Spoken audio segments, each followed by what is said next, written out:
ओम शांति। आज है 7 सितंबर, शिव बाबा की साकार मूर्ति। बाबा कह रहे हैं, मीठे बच्चे, विचार सागर मंथन कर श्री कृष्ण और परमात्मा शिव के महान अंतर को स्पष्ट करो।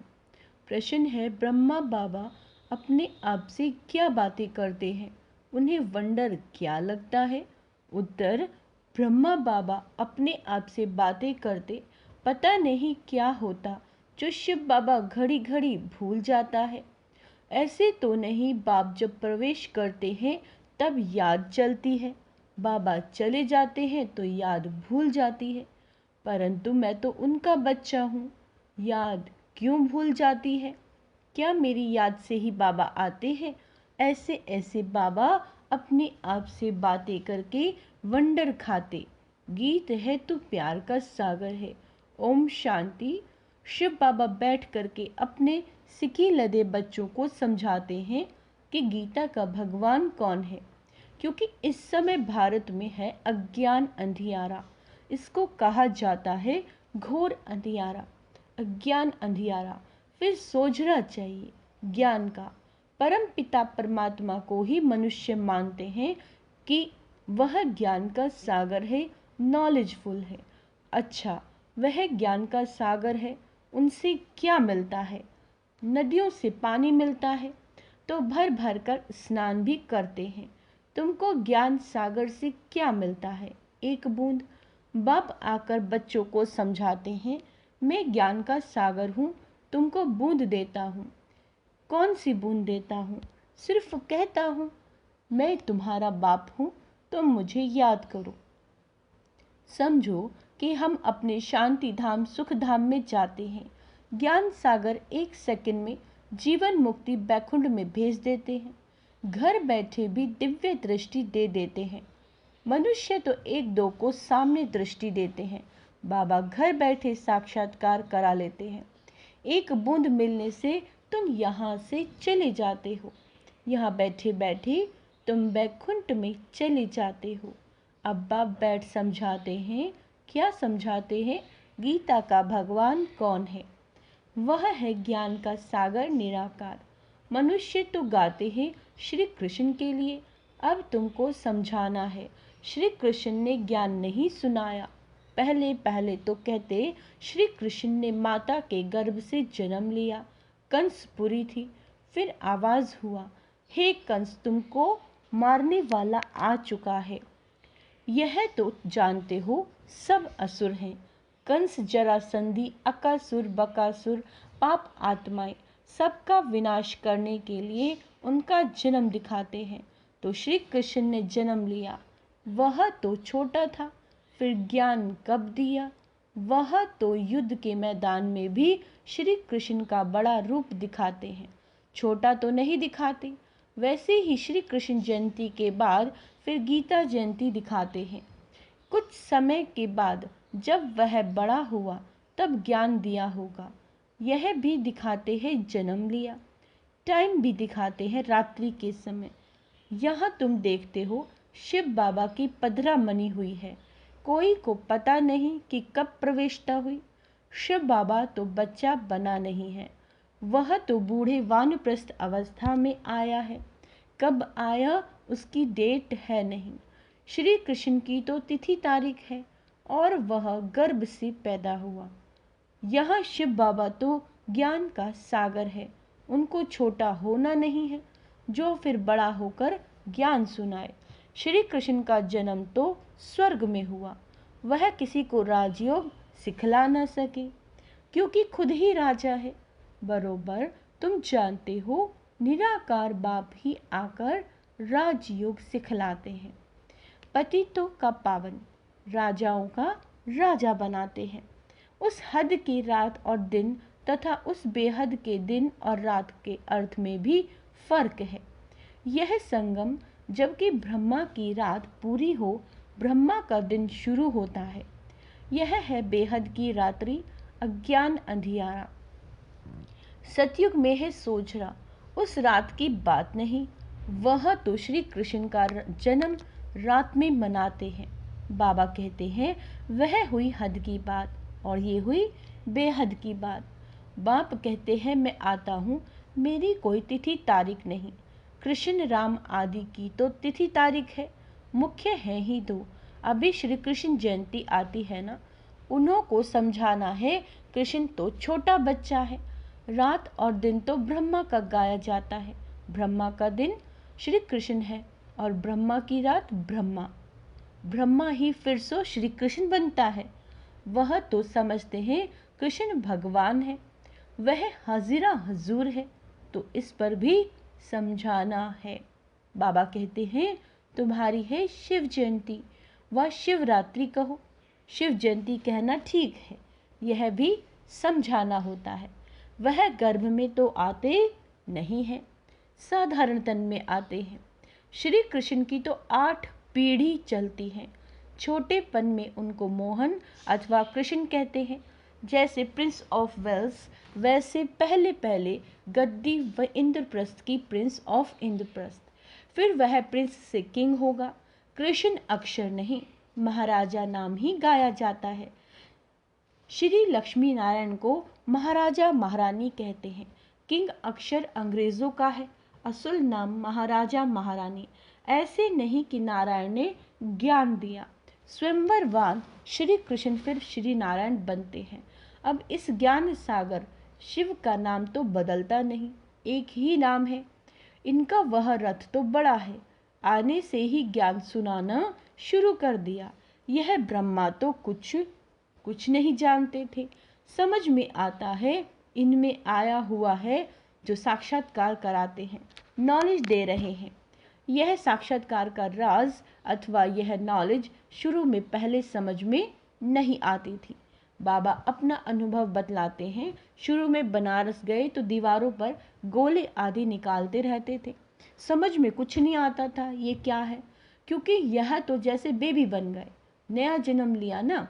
कहते हैं ना बाबा हम 8-10 मास का आपका बच्चा हूँ, तो ये भी बच्चा हो गया। तो पहले कुछ समझ में नहीं आता था। वह ज्ञान की बातें ही और थी। अगड़म बगड़म क्या क्या बैठ निकालते थे। अभी तो सीखते सीखते कितने वर्ष हो गए हैं, अभी बाप की बातें समझ में आती हैं। बच्चों को कृष्ण जयंती पर समझाना है। चित्र तो बरोबर है, झाड़ में ब्रह्मा का चित्र भी है। मक्खन तो यह हप कर लेते हैं, विश्व के मालिक पन्ही का मक्खन।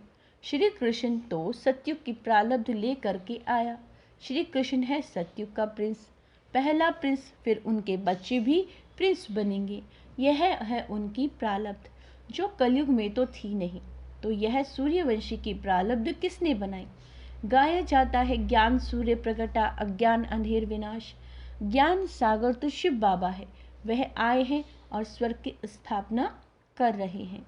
कंट्रास्ट बतलाना है। श्री कृष्ण कैसे गर्भ में आया दिखाते हैं। वहाँ कंस जरासंधि आदि थे, परंतु वहाँ सतयुग में असुर तो हो न सके। बाबा कहते हैं असुरों और देवताओं की लड़ाई दिखाते हैं, तो ज़रूर असुर कलयुग अंत में होंगे। बाबा कहते हैं देवताएं सतयुग आदि में होंगे। दोनों की लड़ाई तो लगी नहीं है। महाभारत लड़ाई बरोबर है, देवताएं तो यहाँ हो ना सके। असुरों की असुरों में लड़ाई चली। मुसलमानों का राज्य भी दिखाते हैं बरोबर। यादव कौरव पांडव भी हैं। कौन कौन है? यादव कौरव पांडव भी हैं। पांडव है नॉन वायलेंस, योग बल वाले। यहाँ तो रक्त की नदियाँ बहती रहती हैं। दुश्मनी तो है ना, पार्टीशन में रक्त की नदी अच्छी ही बही थी ना। भाई भाई की युद्ध हुई, भाई भाई तो है ना। लड़ाई उन्हों की लगती है, नहीं तो रक्त की नदी कैसे बहे। यह तो एक दो का खून करते हैं, तलवारें चलाते हैं, तब रक्त की नदी बहती है। और है यह संगम का समय। रक्त की नदियाँ बाद फिर घी की नदियाँ बहनी हैं। श्री कृष्ण तो छोटा प्रिंस है, फिर उनकी भी बैठ गिलानी की। उनको तो ज्ञान सागर कह नहीं सकते। किसको? श्री कृष्ण को। गीता देवताओं की महिमा तो गाई जाती है। सर्वगुण संपन्न, मर्यादा पुरुषोत्तम। बाबा कहते हैं यह महिमा बच्चों की नहीं हो सकती। महिमा हमेशा राजा रानी की चलती है। वह फिर लक्ष्मी नारायण को सतयुग में और कृष्ण को द्वापर में ले गए। कितनी बड़ी भूल कर दी। लक्ष्मी नारायण की छोटेपन की कहानी भी कोई बात बता नहीं सकते। राम सीता की भी कुछ न कुछ बताते हैं, कृष्ण की भी उल्टी सुलटी बात सुनाते हैं। बाबा कहते हैं कुछ तो सुलटी कहानी भी बताओ। लक्ष्मी नारायण की तो महिमा गाई जाती है, सर्वगुण संपन्न, 16 कला संपूर्ण, संपूर्ण निर्विकारी, मर्यादा पुरुषोत्तम, अहिंसा परमो धर्म। अच्छा, उन्हों को राज्य किसने दिया? मनुष्यों का नाम सुन मूंझ जाते हैं। लक्ष्मी नारायण कहने से तुम चले जाते हो सतयुग में। यह है नर से नारायण बनने की कथा। श्री कृष्ण बनने की कथा नहीं कहते, इसको सत्य नारायण की कथा कहेंगे। सत्य कृष्ण की कथा नहीं कहा जाता। सच्चा बाबा, सच्चा ज्ञान सागर यह कथा सुनाते हैं। सारे सृष्टि के आदि मध्य अंत की कथा, उसमें श्री लक्ष्मी नारायण की कथा भी आ जाती है। उनकी 84 जन्मों की कथा दिखलाते हैं। श्री नारायण की कथा से बेड़ा पार हुआ। बरोबर बाप बैठ बच्चों को नर से नारायण बनने की सच्ची कथा सुनाते हैं। श्री नारायण तो बड़ा है ना, स्वयंवर से पहले कौन थे?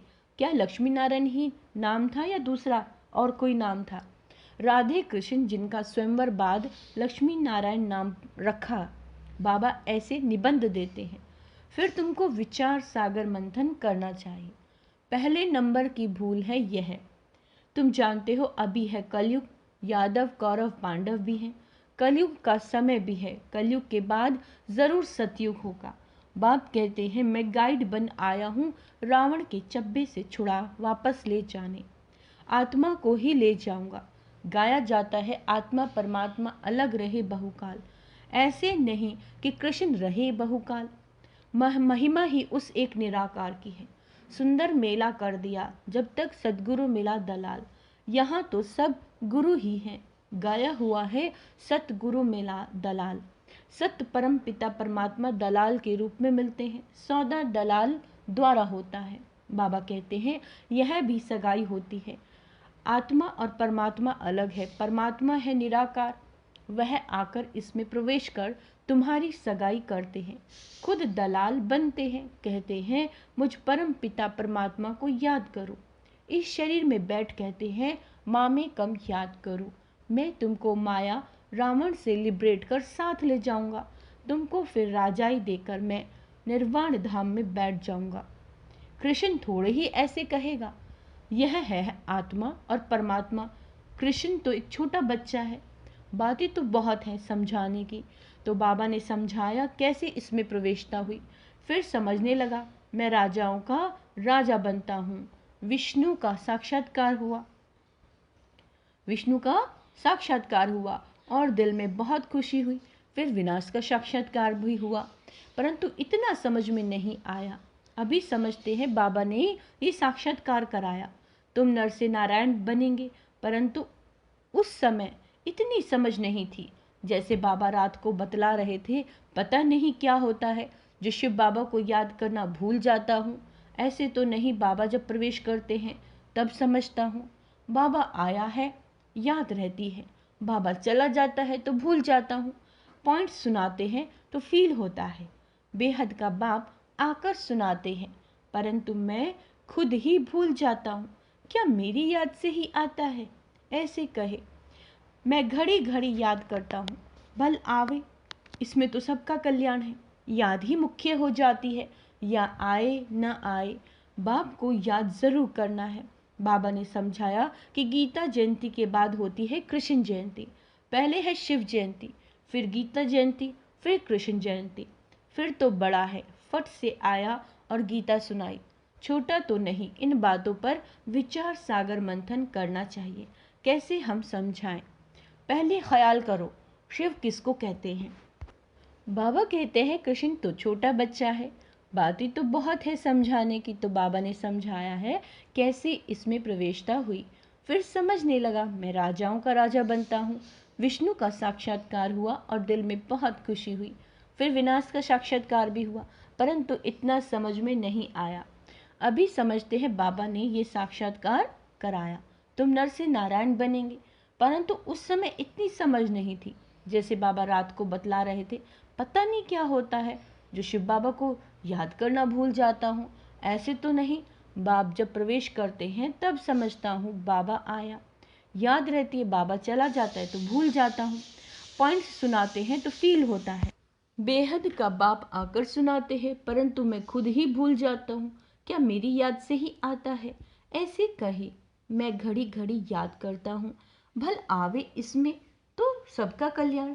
याद ही मुख्य हो जाती है, आए न आए बाप को याद जरूर करना है। बाबा ने समझाया कि गीता जयंती के बाद होती है कृष्ण जयंती। पहले शिव जयंती, फिर गीता जयंती, फिर कृष्ण जयंती। शिव तो बड़ा है, फट से आया और गीता सुनाई, छोटा तो नहीं। इन बातों पर विचार सागर मंथन करना चाहिए, कैसे हम समझाएं। पहले ख्याल करो, शिव किसको कहते हैं? जिसकी रात्रि मनाई जाती है। सतयुग है श्री कृष्ण की राजधानी। नर से नारायण बनने की नॉलेज तो जरूर फादर ही देंगे, वह नॉलेजफुल है और किसी को नॉलेजफुल नहीं कहा जाता। गॉड इज नॉलेजफुल, रचेता, वो बीज रूप है, वही ड्रामा की नॉलेज सुनाएंगे। ड्रामा कब शुरू होता है और कब पूरा होता है किसी को पता ही नहीं। सतयुग से कलयुग अंत तक वर्ल्ड की हिस्ट्री ज्योग्राफी कैसे रिपीट होती है ये कोई समझा नहीं सकते। सुनावे वह जो त्रिकालदर्शी हो। त्रिकालदर्शी तो कोई है ही नहीं सिवाय एक के, वही तुमको त्रिकालदर्शी बनाते हैं। अच्छा, मीठे मीठे से केला दे बच्चों प्रति माता पिता बाप दादा का याद प्यार और गुड मॉर्निंग। रूहानी बाप की रूहानी बच्चों को नमस्ते। हम रूहानी बच्चों की रूहानी बाप दादा को याद प्यार गुड मॉर्निंग, नमस्ते मीठे बाबा, शुक्रिया बाबा, शुक्रिया। धारणा के लिए मुख्य सार, मास्टर नॉलेजफुल और त्रिकालदर्शी बन श्री कृष्ण और परमात्मा शिव के महान अंतर को स्पष्ट कर घोर अंधियारे से निकालने की सेवा करनी है। बाबा जो ऐसे निबंध देते हैं उस पर विचार सागर मंथन करना है, ख्याल करना है कैसे किसी को समझाएं।